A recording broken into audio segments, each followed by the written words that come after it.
सतमी हाथ दुखाइल का दे बसत मांगाना एक गोइठा दुई गोइठा ले जा मोरे आगाना ले जा ओ सब पथले बाड़ू आई आई पथले बा फिरी के आइबो गोड़ हाथ दबाव तो हाथ दबाव तो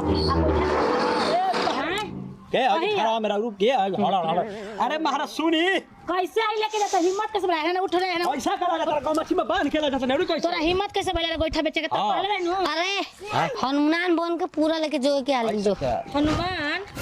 तो हो बन जा सुपने खा नके कटवाई बू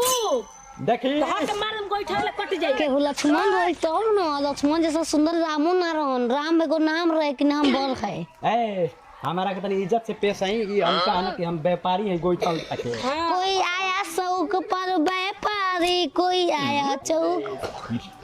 तो हम व्यापारी हैं जनन ये सुनी हम व्यापारी हैं अगर नाच जब खत्म न त लगा वो बेलावड़ा पीने हम बता देते हैं अच्छा जा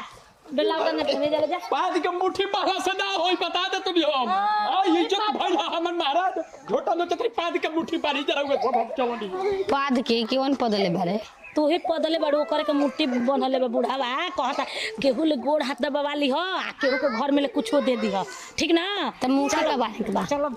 फोन करके बताओ कन्या आवे तो लाइक के तब करे काम